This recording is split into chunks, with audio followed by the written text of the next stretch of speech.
and the same guy turns on California Love. Oh, yeah. And I knew again, there's another mark I gotta hit. Like there's still some room left. You know what I mean? Like even though you think you're there, you're not. You know what I mean? There's always a pursuit. You know what I'm saying? Yeah. Like, But the why did you then when you if you already had something with Solar, but then who could I mean apart from times three, I mean who else could you have worked with in at that stage before you oh, moved? there was a few other artists like this girl Dina. Anybody who had deals, coming into the business, then a lot of times you did records on people who, it was just they had budgets. You know what I'm saying? A lot of times labels back then labels were writing off artists. You know what I mean? For tax purposes. You know what I'm saying? It was Mm. just or but Suge was like, oh, I was in Virginia. The music business to me was just realer on the East in terms of, being able to put out records and follow in a record business that made sense. The West didn't have that, in our era. At that time, this is before sort of Death Row had established Right. and Yeah. And so that's what we were trying to do is like, why are we not being heard? And why, like we got our own music out here that's hitting locally, you know, and guys making music. There was always guys making music, but there was really no outlets. so how did you know a lot of us have heard of Mike Concepcion. Teddy talked about him a lot.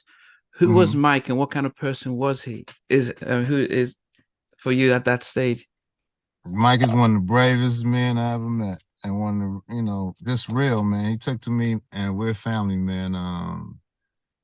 He just it's crazy because he just didn't want he didn't want to see nobody go through what he went through. And that lecture is a very like um real lecture when he's like, I don't want to hear a sad story, you know, I don't want to hear what you think the streets are.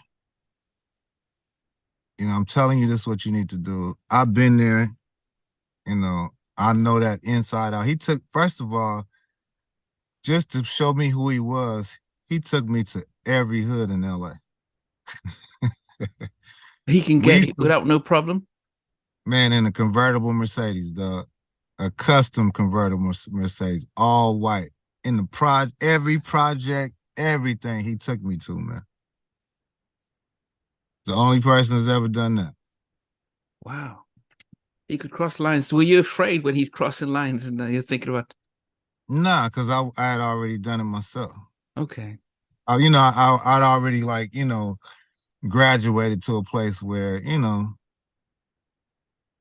gonna make it home like I am without a mm. scratch. And so to show me, he had to show me who he was, like, and he just telling me like, man, that's another way to do this. Like when he was doing all in the same game. Actually, it's so funny because I was not with no peace treaty. I'm watching him shoot the video, and I was just critical and very negative, Uh-huh. embarrassingly never. I was just immature. You know what I mean? Yeah. I'm like, man, I'm not being cool with no bloods and no enemies. I ain't doing that. But his family is on both sides. And so the gentleman everybody knows as Top Dog, to us, he's Dude Dog. That's the family name. That's the name before the business. Top Dog, TDE, Top Dog Entertainment. Mm-hmm. And he was a blood. And because of his, him and Mike being family, he just started calling me nephew, you know? And we became like brothers, you know what I mean? Mm. And it's just interesting how our neighborhoods don't beef, even though they would normally beef. Yeah. But, you know, you build these relationships that are like family, and you start realizing like these guys are just like me. I thought they were like dinosaurs or something. I never humanized an enemy in life, like Huh. They just, I didn't realize, these are brothers, until this one moment happened.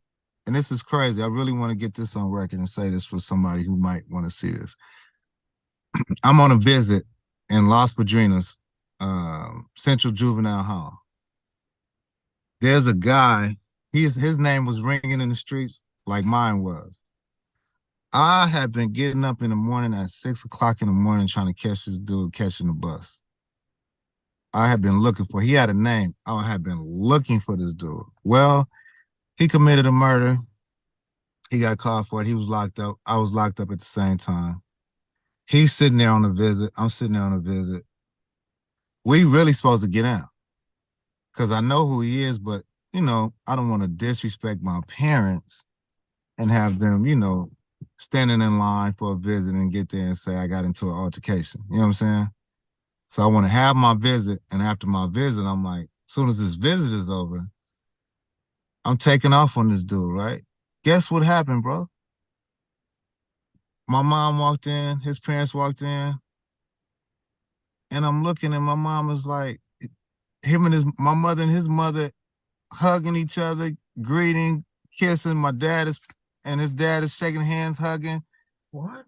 They forgot we were there, and they talking, and she looked, she said, Roy, is that my mom? Little Roy, is that you?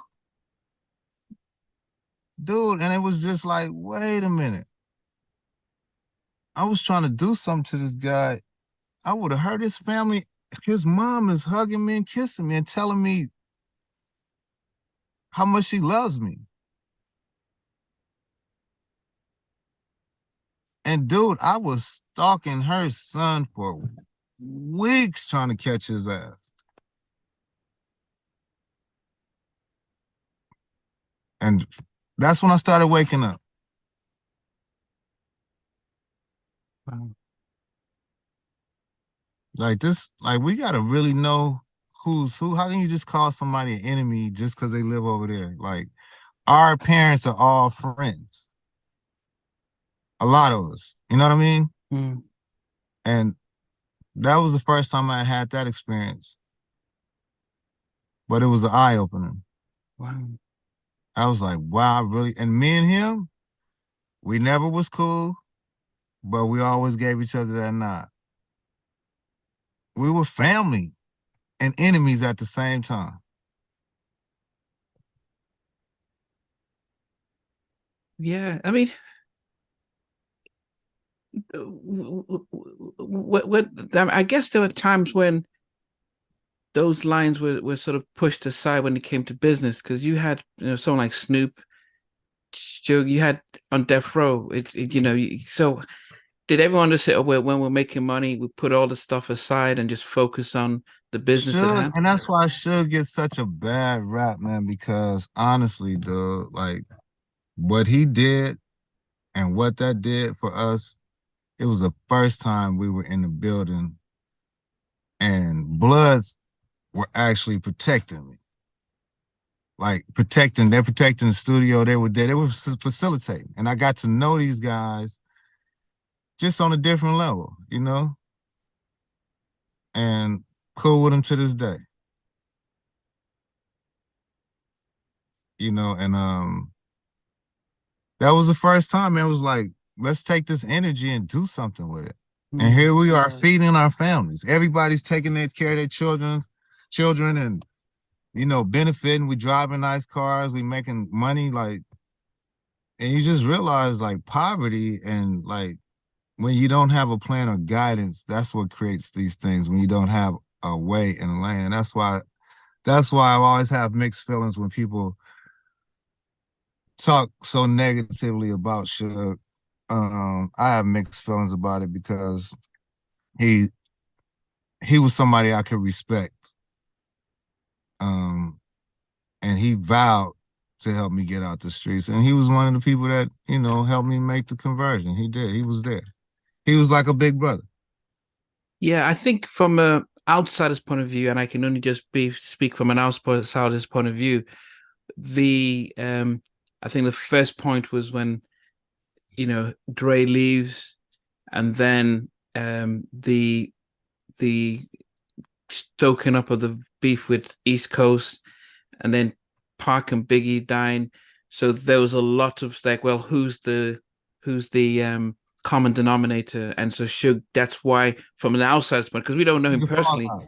He's the fall guy. Yeah, so that's what we saw, is that he's the leader. But all of the problems weren't his. Nobody was messing with him. Nobody was pushing him around. Even with Dre had a situation,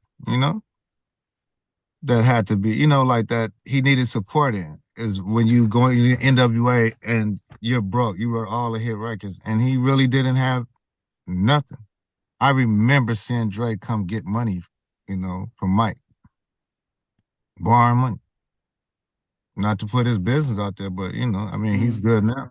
But that's just what I remember. I pulled up one day at Mike's house. He's there, and Mike is talking to him and just telling him, like, everybody was telling him how big he should be. He was learning, what he had done, and just, not receiving what you should get for what you did. But so Suge was like a savior of sorts. Mm-hmm. He was the one who was making sure we got what we were supposed to get. Yeah. It's just everybody had problems. So if you came to him and you're like, you're part of the family now, you're like, man, I got a problem with these guys, or these guys in my neighborhood are doing this, Hey guys, thanks for watching. Thanks for being a part of Halftime Chat. Please remember to subscribe, share, and comment. But most importantly, why don't you become a member of Halftime Chat? We've got amazing videos, amazing perks, and being able to support the channel. But anyway, thanks for watching. Take care. I never participated in that category. And somewhere in between us for even loving us, on which I did miss you with. What was it like growing up? She's still making an impact on 4 houses down. I have a couple pieces. trying to get this one and that one. That works for you, but just for me, No, okay, you're okay. They don't understand what Jodeci Boys are winning all spirits. Play it. And all these guys, they all work together. I love all different genres.